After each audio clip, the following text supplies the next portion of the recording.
E se eu te dissesse que a chave para desvendar os mistérios da vida, tipo cor dos seus olhos, ou até predisposição para certas doenças, está escondida numa molécula minúscula dentro de cada uma das suas células? É isso aí.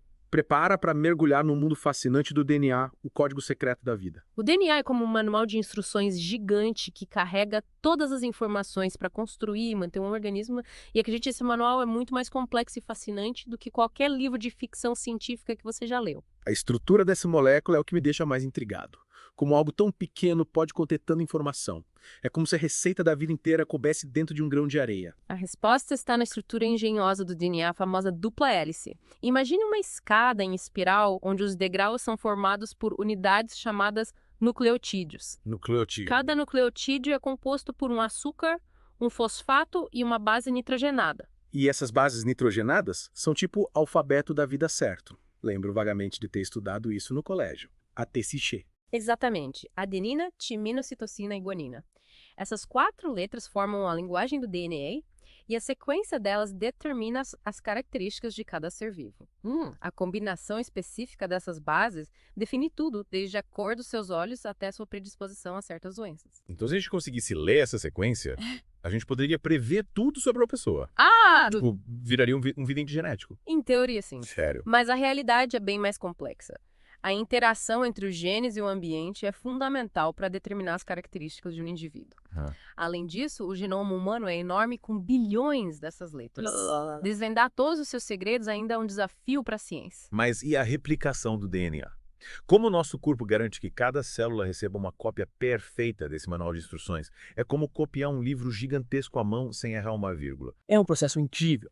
A dupla hélice se abre como um zíper e cada fita serve de molde para a construção de uma nova fita complementar. No final, temos 2 moléculas de DNA idênticas, cada uma com uma fita original e uma fita novinha em folha. Uau!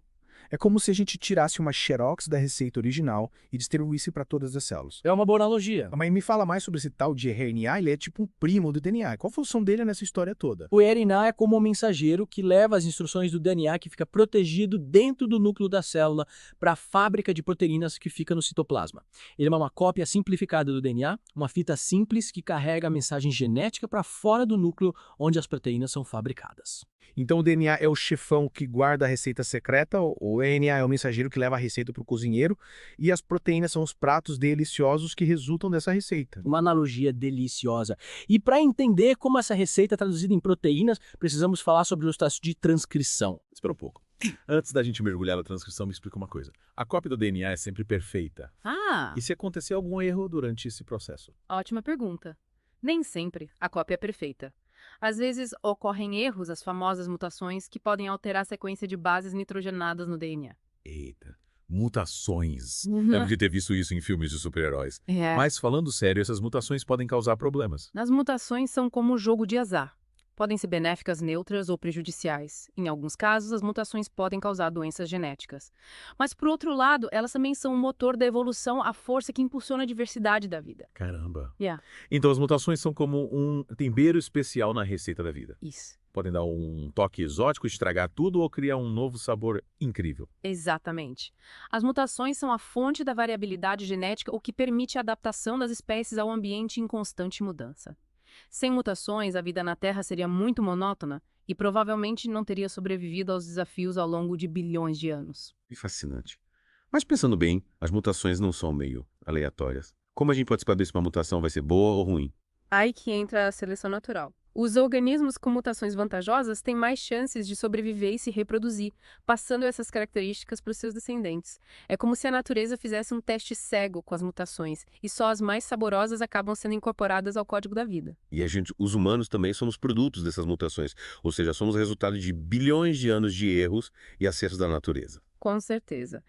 Ao longo da nossa história evolutiva, acumulamos mutações que nos diferenciaram de nossos ancestrais primatas, como o desenvolvimento do nosso cérebro avantajado à postura ereta e a capacidade de linguagem. Somos literalmente o resultado de bilhões de anos de experimentos genéticos da natureza. Caramba! Pensar que essa molécula minúscula, o DNA, carrega toda essa história evolutiva é simplesmente incrível. Mas me diz uma coisa, a ciência já conseguiu decifrar todos os segredos do DNA. Ainda estamos longe disso. O projeto Genoma Humano, concluído em 2003, foi um marco na ciência, mas ainda estamos engatinhando na compreensão de como todos os genes funcionam e interagem entre si. E quais são os próximos desafios? Para onde a ciência do DNA está caminhando? O que o futuro nos reserva? Uma área promissora é a edição genética com técnicas como CRISPR que nos permitem modificar o DNA com precisão. Imagine a possibilidade de corrigir genes defeituosos e curar doenças genéticas. Parece coisa de ficção científica. Mas e os riscos? Mexer no código da vida não pode ter consequências imprevisíveis, tipo criar um Frankenstein genético. Sem dúvida, a edição genética levanta questões éticas complexas. É como ter uma ferramenta poderosa nas mãos e precisamos ter cuidado para não usá-la de forma irresponsável, causando mais problemas do que soluções. Verdade. É muita responsabilidade para uma molécula tão pequena.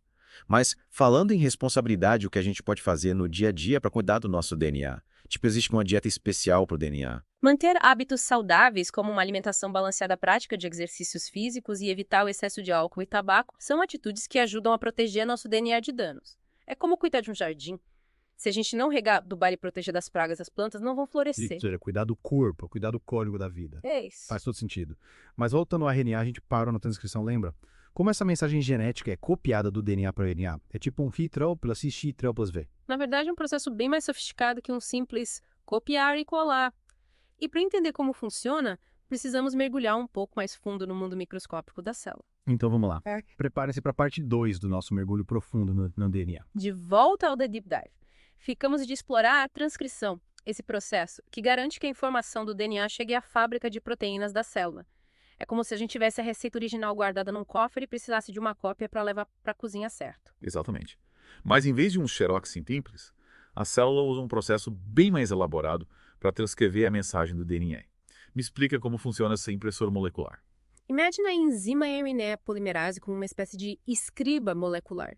Ela se conecta ao DNA em um ponto específico, lê a sequência de bases nitrogenadas de uma das fitas do DNA e, ao mesmo tempo, vai criando uma molécula de RNA mensageiro, o RNA, usando essa fita como molde. Então a RNA polimerase copia a informação do DNA para a RNA. E a regra do pareamento de bases. A adenina se liga à timina, a citosina se liga à guanina. No RNA, a timina é substituída pela uracila, né? Como fica essa história? Excelente ponto. Você se lembra direitinho das aulas de biologia. Durante a transcrição, a RNA polimerase segue a regra do pareamento de bases, mas com uma pequena modificação. Quando encontra uma adenina no DNA, ela adiciona uma uracila no RNA em vez de timina. Entendi. Então a sequência de bases do RNA é complementar a sequência da fita de DNA, que serviu de molde, só que com uracila no lugar de timina. E depois que a transcrição termina, o que acontece com essa molécula de RNA? Ela fica vagando pela célula. De jeito nenhum. O RNA tem um destino muito importante. Ele carrega a mensagem genética para os ribossomos, que são as fábricas de proteínas da célula. É lá que a informação contida no RNA é traduzida na sequência de aminoácidos que formam uma proteína específica. Ou seja, o DNA guarda a receita original, a RNA. A polimerase faz uma cópia dessa receita em forma de RNA e os ribossomos usam essa cópia para cozinhar as proteínas. Perfeito. Cada etapa desse processo é crucial para garantir que a informação genética seja transmitida e utilizada para construir e manter um organismo funcional. Mas como a gente já discutiu, essa máquina de copiar e traduzir informação genética não é perfeita. Erros podem acontecer durante a replicação do DNA ou durante a transcrição, e esses erros podem levar a mutações. E aí, dependendo da mutação, as proteínas podem ser produzidas com defeitos ou até mesmo deixar de ser produzidas certo. E isso pode ter consequências sérias para o organismo. Exatamente. Algumas mutações podem causar doenças genéticas, por exemplo. Mas é importante lembrar que nem toda mutação é prejudicial. Algumas podem ser neutras, ou seja, não causam nenhum efeito perceptível, e outras podem até ser benéficas, conferindo alguma vantagem ao organismo. Então as mutações são como um jogo de dados genético com resultados imprevisíveis. Algumas vezes a gente tira um 6, outras vezes um 1. Uma ótima analogia. As mutações são a fonte da variabilidade genética, o que permite que as populações se adaptem às mudanças no ambiente. Sem mutações, a evolução não seria possível. É a partir da diversidade genética que a seleção natural atua, favorecendo os indivíduos mais aptos a sobreviver e se reproduzir em um determinado ambiente. Fascinante. Mas me diz uma coisa, a ciência já tem controle total sobre as mutações. A gente consegue prever quais mutações vão acontecer e quais serão as suas consequências. Infelizmente, ainda não chegamos nesse nível de controle. As mutações acontecem de forma aleatória e prever seus efeitos com precisão ainda é um grande desafio. No entanto, a ciência tem feito progressos incríveis na área da genética e a cada dia aprendemos mais sobre o funcionamento do nosso DNA e sobre como as mutações influenciam nossas características e nossa saúde. E a edição genética com técnicas como o CRISPR, como você mencionou antes. Essa tecnologia não nos dá um certo poder de controlar as mutações. Sem dúvida, o CRISPR e outras ferramentas de edição genética têm um potencial revolucionário. Elas nos permitem modificar o DNA com uma precisão jamais vista, abrindo um leque de possibilidades para o tratamento de doenças genéticas, para o desenvolvimento de novas terapias e até mesmo para a modificação de características em organismos vivos. Caramba, parece que a gente está entrando numa era em que podemos reescrever o código da vida. Mas isso não é meio perigoso? E as questões éticas? Quem decide quais genes podem ser modificados e quais não podem? Você tocou num ponto crucial. A edição genética é uma ferramenta poderosa, mas também controversa. Ela levanta uma série de questões éticas e sociais complexas que precisam ser debatidas com cuidado pela comunidade científica, pelos governos e pela sociedade como um todo. É muita responsabilidade para uma molécula tão pequena. Mas voltando ao nosso papo sobre o DNA, e o Ian aqui ia te fazer uma pergunta. Qual a diferença fundamental entre essas duas moléculas além do uracilo RNA? O texto colado mencionou algo sobre estrutura. Boa pergunta. A estrutura do DNA e do RNA é um dos pontos-chave para entender suas funções. Enquanto o DNA é uma dupla hélice, ou seja, duas fitas entrelaçadas, o RNA é uma molécula de fita simples. Essa diferença estrutural tem implicações importantes para a estabilidade e a função de cada molécula. Então, o DNA, por ser uma dupla hélice, é mais estável e serve para armazenar informação genética a longo prazo como um livro precioso guardado numa biblioteca. Já o RNA, por ser uma fita simples, é mais flexível e age como mensageiro, levando a informação do DNA para outras partes da célula, como se fosse uma cópia do livro que a gente pode levar para qualquer lugar. Exatamente. A analogia do livro é perfeita. A estrutura de dupla S do DNA confere a ele uma maior resistência à degradação, garantindo que a informação genética seja preservada ao longo das gerações. Já a estrutura de fita simples do DNA permite que ele seja mais versátil, participando de diferentes processos celulares, como a síntese de proteínas. E essa diferença na estrutura também explica porque o DNA fica guardadinho dentro do núcleo da célula, enquanto o RNA pode circular livremente pelo citoplasma, levando a mensagem do DNA para os ribossomos. Exatamente. A estrutura de dupla hélice do DNA é grande demais para passar pelos poros do núcleo, que são como portas que controlam o que entra e sai. Já o RNA, por ser menor e mais flexível, consegue atravessar esses poros e levar a informação genética para onde ela é necessária. Caramba, é incrível como a natureza pensou em cada detalhe para garantir que a vida funcione direitinho. Mas me diz uma coisa, a gente já explorou bastante a estrutura do DNA, a replicação, a transcrição, as mutações. Tem mais alguma coisa importante que a gente precisa saber sobre essa molécula fascinante? A história do DNA é longa e cheia de nuances. Mas para este mergulho profundo, acho que cobrimos os pontos mais importantes. O que você acha de darmos uma olhada em algumas das perguntas que nossos ouvintes enviaram? Bora lá, adoro saber o que a galera tá pensando. Aposto que a gente vai ter algumas perguntas bem instigantes. De volta ao The Deep Dive. Nossa conversa sobre DNA tá tão envolvente que eu quase me esqueci das perguntas que os nossos ouvintes enviaram. Elas são sempre o ponto alto do programa. Eu concordo. Adoro a curiosidade e as reflexões que as perguntas dos ouvintes trazem para o nosso mergulho. Vamos ver o que a galera preparou pra gente hoje. A primeira pergunta é da Luciana, lá de Florianópolis. Ela quer saber qual a relação entre DNA, genes e cromossomos. Parece que ela está um pouco confusa com esses conceitos. É uma dúvida comum, Luciana. Imagine o DNA como um longo fio, um manual de instruções gigante, como a gente já falou. Esse fio é dividido em capítulos, que são os genes. Cada gene contém a receita para produzir uma proteína específica que desempenha uma função importante no organismo. Então, o gene é um pedaço do DNA que codifica uma proteína. Tipo o gene da cor dos olhos, o gene da altura, o gene do tipo sanguíneo. Isso mesmo. E para organizar todo esse material genético, a natureza criou os cromossomos. Imagine os cromossomos como novelos de DNA bem organizados dentro do núcleo da célula. Cada cromossomo contém vários genes. E a espécie humana possui 23 pares de cromossomos, um conjunto herdado da mãe e outro do pai. Então os cromossomos são como bibliotecas que guardam os livros de DNA e cada livro é dividido em capítulos que são genes. Perfeito. Uma analogia brilhante. E essa organização complexa e eficiente permite que a informação genética seja armazenada, replicada e transmitida de forma precisa para as próximas gerações. Fascinante. Agora, a próxima pergunta é do Marcos de São Paulo. Ele quer saber se todas as células do nosso corpo possuem o mesmo DNA.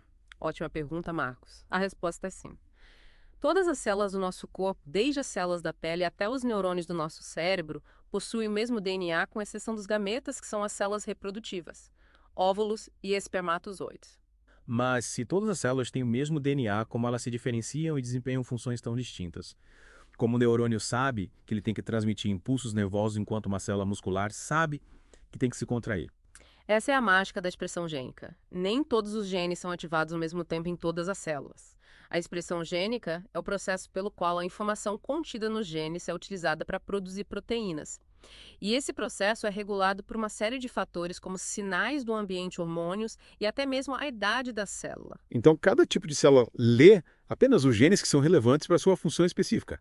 É como se cada célula tivesse um marca-texto que destaca apenas os capítulos do livro que ela precisa ler. Exatamente. E essa regulação precisa da expressão gênica, é o que permite que as células se especializem e formem os diferentes tecidos e órgãos do nosso corpo. Que incrível! A natureza é realmente uma mestre na arte da organização e da eficiência. Bom, a última pergunta é da Ana do Rio de Janeiro. Ela quer saber se a gente pode mudar nosso DNA ao longo da vida, tipo com alimentação, exercícios físicos ou estilo de vida. É uma pergunta interessante, Ana.